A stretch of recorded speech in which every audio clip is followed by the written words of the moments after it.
యోబు భక్తుడు సెలవిస్తున్నాడు, పాప సహితునిలో నుండి పాపరహితుడు పుట్టగలిగినట్లయితే ఎంత మేలు. ఈ ప్రపంచంలో పరిశుద్ధుడు అన్న వ్యక్తి ఎవ్వరు కూడా లేరు, కానీ యేసుక్రీస్తు వారొక్కరే పరిశుద్ధుడై ఉన్నారు.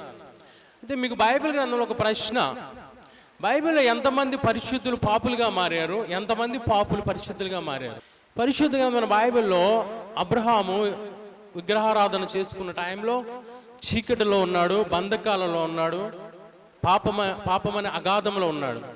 కానీ దేవుని వాక్యము అబ్రహామును దర్శించినప్పుడు అబ్రహాం యొక్క జీవితము, చీకటి, పాపము, అంధకారము అన్నీ కూడా మటుమాయమైపోయి అబ్రహాము ప్రయాణం చేస్తూ ఉంటుంటే అబ్రహామును దేవుడు 75వ సంవత్సరంలో పిలిచాడు.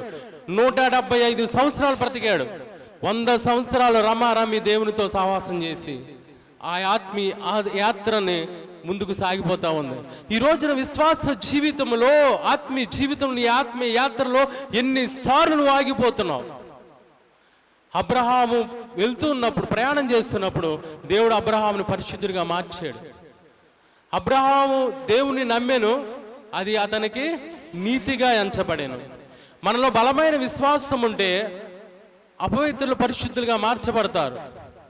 పరిశుద్ధ గ్రంథం బైబిల్లో రాహాబు స్త్రీ ఉంది, ఈవిడి పాపములోనే ఉంది, కానీ ఎందుకో ఈవిడికి దేవుడి గురించి వింది, దేవుని మాటలు యందు విశ్వాసం ఉంచింది. మీ దేవుడు సామాన్యమైన వాడు కాదు, ఆకాశంలో దేవుడే, భూమి మీద దేవుడే, ఎర్ర సముద్రం 2 పాయలుగా చేసినప్పుడు మా గుండెలు జారిపోయినాయి అంటుంది. అంటే ఈవిడ భయంకరమైన పాపంలో ఉన్నప్పుడు కూడా దేవుని యందు విశ్వాసం ఉంచింది.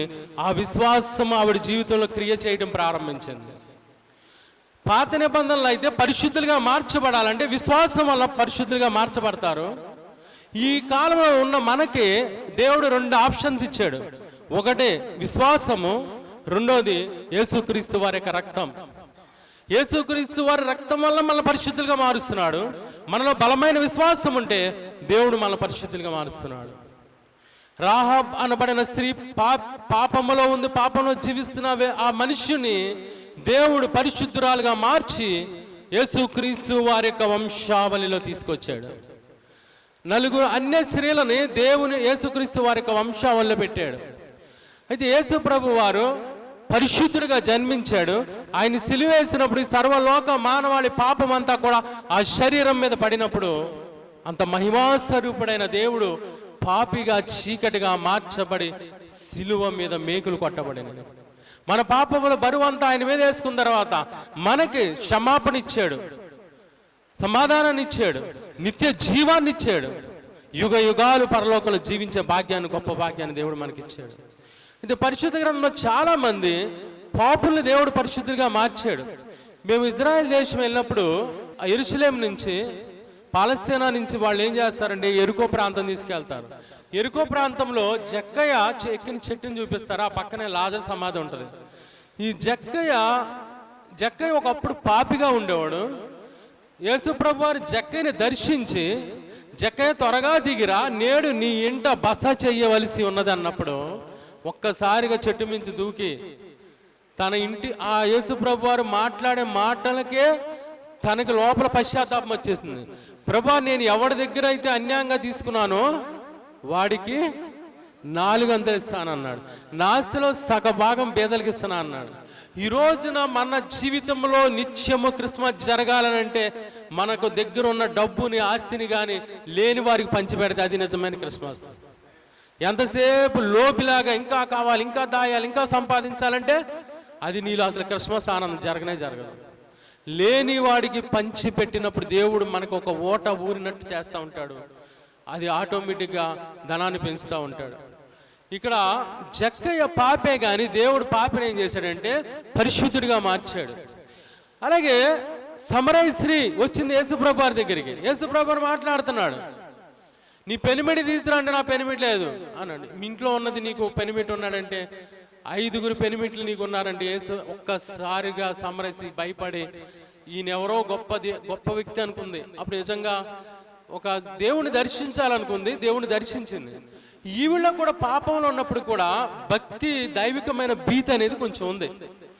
ఈ దైవికమైన ఆలోచన ఉండటం వల్ల రాహాబుకి ఎలా ఉందో ఈవిడికి కూడా ఎలా ఉందో దాన్ని బట్టి దేవుడు వాళ్ళని మార్చగలిగాడు. కొత్త నిబంధనలో ఉన్న పౌలు తన జీవితంలో ఒకప్పుడు దుర్మార్గుడుగా, నరాంతకుడుగా, వంచకుడుగా, హింసకుడుగా ఉన్నాడు. కానీ అలాంటి సౌలుని దేవుడు ఏం చేశాడంటే దైవికమైన భీతి ఉండడం బట్టి పౌలుగా మార్చాడు.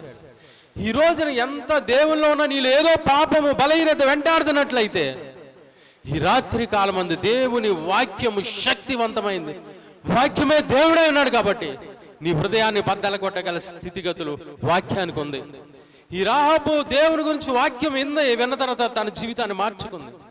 కాబట్టి ఇలా బైబిల్ గ్రంథంలో ఎంతో మంది పాపులు పరిశుద్ధులుగా మార్చబడ్డారు. ఈ రోజున చాలా మంది హ్యాపీనెస్ కావాలని ఆశిస్తూ ఉంటారు, ఎప్పుడు హ్యాపీగా ఉండాలని. కానీ దేవుల్లో ఉన్న వాళ్ళకి హ్యాపీనెస్ కావాలంటే హోలీనెస్ అవసరం. పరిశుద్ధమైన జీవితం జీవిస్తే దేవుడు నీ జీవితంలో ఎప్పుడో ఆనందాన్ని, సంతోషాన్ని ఉంచుతాడు. దేవుల్లో ఉంటూ పాపం చేస్తే సమాధానం దూరం అయిపోతుంది, ఆనందం దూరం అయిపోతుంది, నీకు శ్రమలు ఎక్కువ అవుతూ ఉంటాయి అన్నమాట. కాబట్టి ఎప్పుడైతే నీలో హోలీనెస్ ఉంటుందో హ్యాపీనెస్ అనేది ఆటోమేటిక్గా వచ్చేస్తూ ఉంటుంది. కొంతమందికి వయసు పెరుగుతూ ఉంటుంది కానీ వాళ్ళకి మనస్సు మారదు, మాట మారదు, చూపు మారదు, బుద్ధి మారదు, ఏమీ మారదు, ఇంకా అపవిత్రమైన జీవితంలో ఉంటూ ఉంటారు. కానీ అలాంటి వాళ్ళకి దేవుడు ఇంకా ఎంత పరిశుద్ధుడైనా నీళ్ళు పరిశుద్ధ జీవితం రాదు. ఈ రాత్రి కాలం మంది పరిశుద్ధమైన జీవితం రావాలంటే వాక్య శక్తి చేత నీ హృదయం బద్దలు కొట్టబడాలి. ఆ పాపులైన వారిని దేవుడు వాళ్ళని పట్టుకుని పరిశుద్ధమైన జీవితంగా మార్చగలిగాడు. మన దేవుడు సామాన్యమైన కాదు, ఆయన వెలుగేమన్నా తక్కువ లేదు, ఆయన మహిమ తక్కువ లేదు. ఆయన ఎంత గొప్ప దేవుడు అంటే సర్వశక్తి కలిగిన దేవుడు. ఆయన మహిమకి దేవదూతలే తమ కళ్ళు కప్పుకొని రెండు రెక్కలతో ఎగురుతూ రెండు రెక్కలతో దేవుని స్తుతిస్తూ దేవుడు పరిశుద్ధుడు పరిశుద్ధుడు పరిశుద్ధుడిని గాన ప్రతిగానం చేస్తా ఉన్నాం. ఇంత గొప్ప దేవుడిని మనం కలిగి ఉన్నాం, మహిమ కలిగిన దేవుడిని కలిగి ఉన్నాం.